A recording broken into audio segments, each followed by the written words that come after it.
Friends, आज हम पढ़ने वाले हैं क्रिमिनल प्रोसीजर कोड 1973 में चैप्टर 17 जो डील करता है आपका चार्जेस से, यानी कि आरोप हमने सेक्शन 2 के क्लॉज बी में जो कि डेफिनेशन क्लॉज है वहां पर हमने इसकी डेफिनेशन देखी थी। डेफिनेशन में सिर्फ यही था कि जो कई शीर्षकों में से एक शीर्षक होगा वो आरोप होगा। अब आरोप से आप क्या समझते हैं? क्या होता है आरोप? किसी अभियुक्त पर, एक्यूज पर किस मैटर को लेकर उस पर आरोप लगे हैं, किस सजा जो उसको मिलने वाली है वो किस अपराध के लिए मिलने वाली है, और उसका जो वो विचारण है वो किस अपराध के लिए होगा, उसका पर्टिकुलर जो शीर्षक है, हेडिंग है कि आप पर ये आरोप है, वही क्या होता है, आपका आरोप कहलाता है। जो पर्टिकुलर जिस अपराध के लिए उसको विचारण किया जाएगा वही क्या होगा, उसका आरोप कहलाएगा। आरोप को एक हेडिंग देने की आवश्यकता क्यों पड़ती है? क्योंकि अगर अभियुक्त को ये नहीं पता होगा कि उस पे आरोप किसका लगा है, किस अपराध का लगा है, क्योंकि हम इसके अंदर पढ़ने वाले हैं कि कोई भी अभियुक्त अगर एक साल में कई अपराध करता है या एक के बाद एक कई अपराध करता है तो उनमें से कौन सा शीर्षक आएगा और कैसे उनका ट्रायल चलेगा। तो क्रिमिनल प्रोसीजर कोड में सबसे पहले जैसे ही एफआईआर आती है किसी भी संज्ञेय अपराध की, या पुलिस के पास में क्या जाता है, परिवार जाता है किसी असंज्ञेय अपराध का, तो पुलिस वाले के पास अगर आएगी तो वो उसका इन्वेस्टिगेशन करेंगे, यानी कि साक्ष्यों को एकत्रित करेंगे। साक्ष्यों को एकत्रित करने के बाद में जांच होगी, इंक्वायरी होती है, और इंक्वायरी होने के बाद में अभियुक्त पर चार्जेस लगाए जाते हैं कि आपने को ये अपराध किया है। मान लीजिए आपने के पास में जो चोरी का सामान मिला है तो आपने चोरी का अपराध किया है या चोरी के माल को रखने का अपराध किया है। तो ये है हेड जो आपके चार्जेस है, चार्जेस की ये है एक डेफिनेशन कि चार्जेस क्या होता है। सेक्शन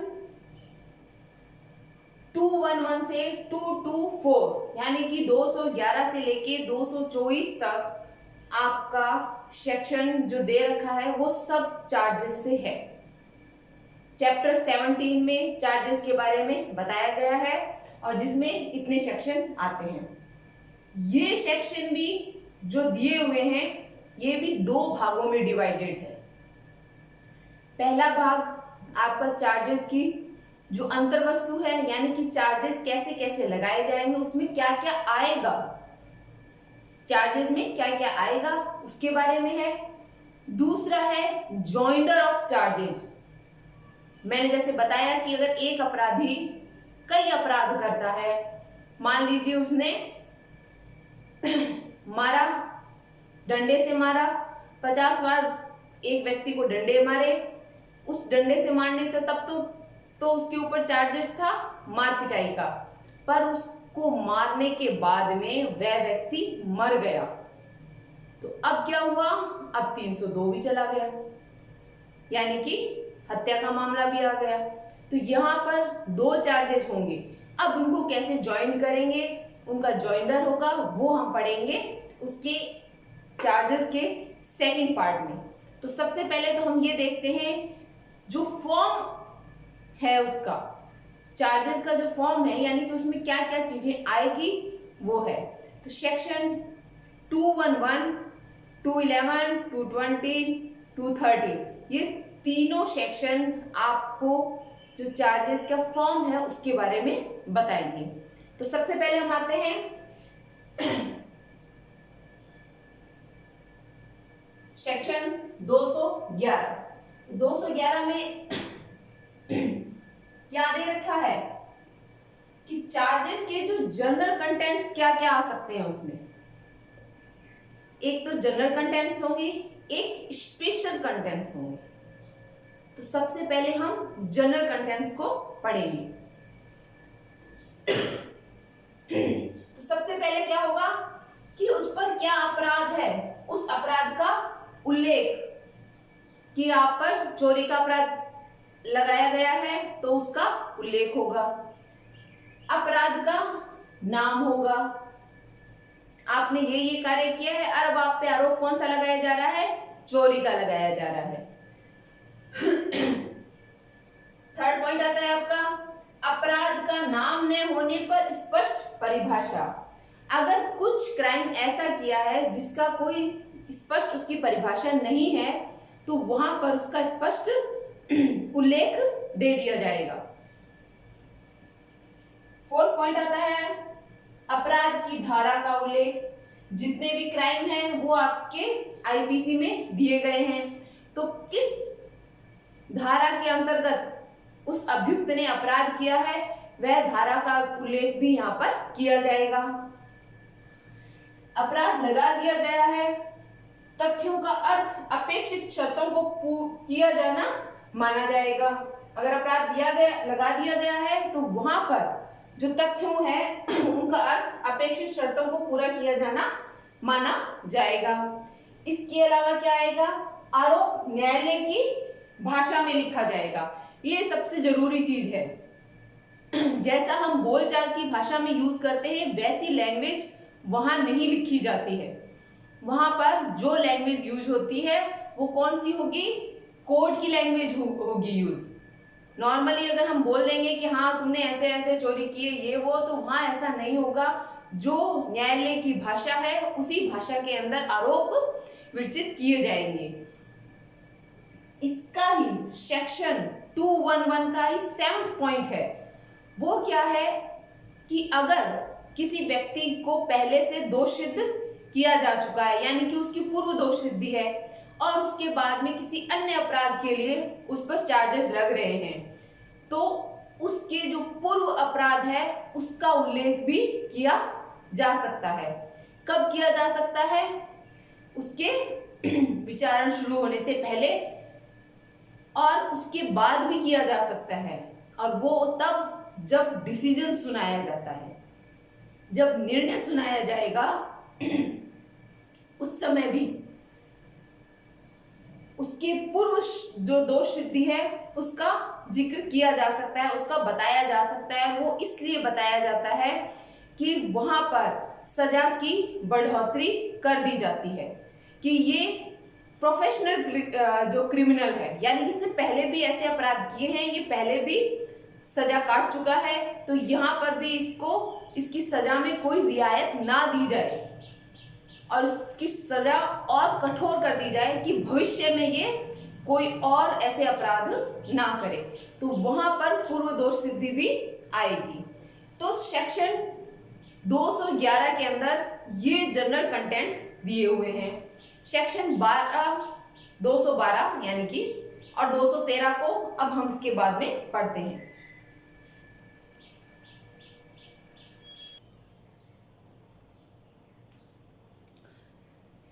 चलिए अब आते हैं सेक्शन 212 पर। 211 हमने देख लिया था, जो उसके जनरल कंटेंट्स थे वो आएंगे, वही जनरल कंटेंट्स अब 212 में भी आएंगे। और उनमें क्या है, अपराध किस समय किया गया था, कोई भी अपराध है वो किस वक्त किया गया था उस समय का भी वहां पर मेंशन होना जरूरी है। किस स्थान पर हुआ था, समय आएगा, किस स्थान पर किया गया था वह स्थान भी लिखा जाएगा। जिस व्यक्ति के विरुद्ध अब अपराध अगर किया गया है तो किसी व्यक्ति के विरुद्ध किया गया है तो उस व्यक्ति का नाम और पता जिसके खिलाफ अभियुक्त ने अपराध किया है वो भी लिखना होगा। आरोप में वो भी लिखा जाएगा जिस व्यक्ति के विरुद्ध किया गया है। ठीक है, फिर किस वस्तु के, ये अपराध तो क्या किया गया, किसी व्यक्ति के खिलाफ किया गया तो वहां पे उस व्यक्ति का नाम आ जाएगा और उसका पता आ जाएगा। अब अगर, क्योंकि अपराध जो हमारे आईपीसी में मेंशन है वो मानव के विरुद्ध भी है और संपत्ति के विरुद्ध भी दिए हुए हैं, तो अगर मान लीजिए कोई अपराध संपत्ति के विरुद्ध किया गया है तो किस वस्तु के खिलाफ अपराध किया गया है उस वस्तु का नाम भी वहां पर लिखा जाएगा, उसका वर्णन भी किया जाएगा। नेक्स्ट पॉइंट पर आते हैं हम, यानी कि किस वस्तु के संबंध में किया गया है उसका वर्णन भी दिया जाएगा। आपराधिक न्यास भंग में, आईपीसी में आपराधिक न्यास भंग भी एक अपराध है और बेईमानी से किसी की चल संपत्ति को उपयोग में ले लेना, चल संपत्ति या किसी धन को उपयोग में ले लेना, यह भी अपराध है। अगर इस तरीके का कोई अपराध किया जाता है तो उस अपराध में कितनी धनराशि का नुकसान हुआ है या कितनी धनराशि उस अभियुक्त ने अपने काम में ली है, तो उस कुल धनराशि को वहां पर लिखा जाएगा। याद ये रखना है जो इसका परंतुक है कि ये जो आपराधिक न्यास भंग और चल संपत्ति के विरुद्ध जो कोई अपराध किए गए हैं, ये जितना एक साल के अंदर अंदर जितना अपराध हुए हैं उसकी धनराशि उसमें लिखी जाएगी। एक साल से अगर अधिक चले जाते हैं तो वहां पर उसकी धनराशि मेंशन नहीं होगी। यहाँ पे एक वर्ष परंतुक में स्पेसिफिक दिया गया है, तो आपको यहां ध्यान रखना है 1 वर्ष।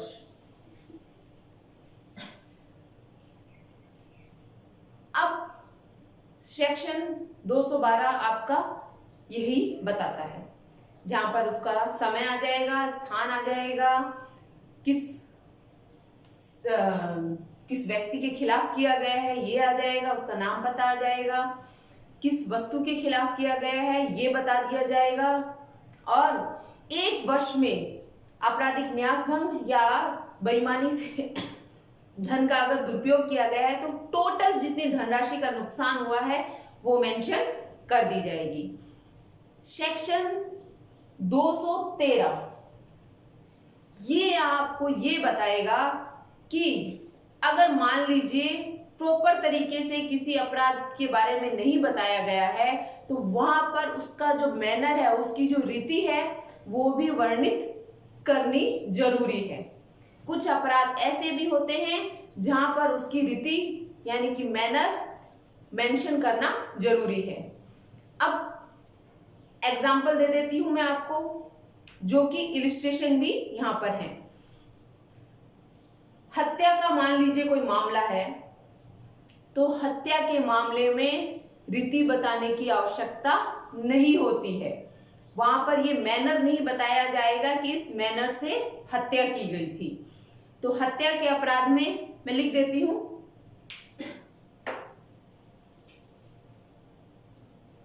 हत्या के अपराध में मैनर बताने की आवश्यकता नहीं है।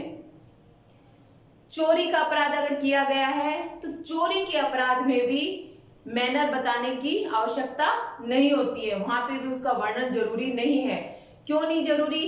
क्योंकि यहां बताने की ये जरूरी नहीं है कि चोरी उसने किस तरीके से की है, वो रात को घर में घुसा या दिन में घर में घुसा, तो ये बताने की आवश्यकता वहां नहीं है।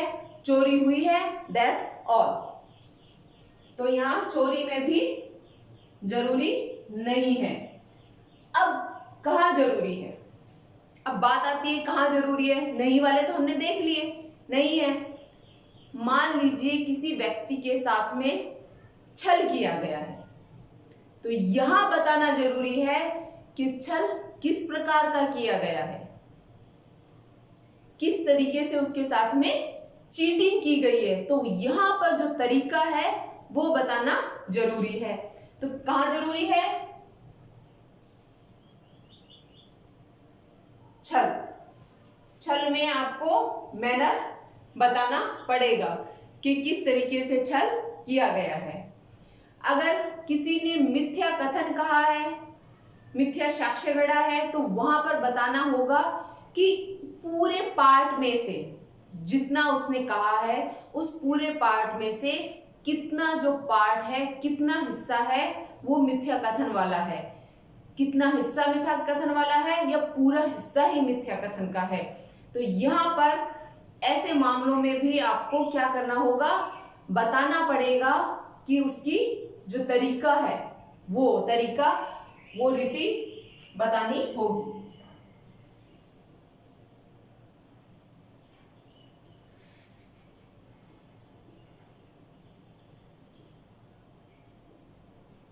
तो ये जो तरीके हैं, यहाँ पर क्या कहा है, यहाँ पर मैनर बताने की आवश्यकता होती है। तो जब चार्जेस लगाए जाते हैं तो छल का मामला हुआ या मिथ्या कथन के मामले हुए, इन मामलों में मैनर बताया जाएगा कि किस तरीके से ये किया गया है।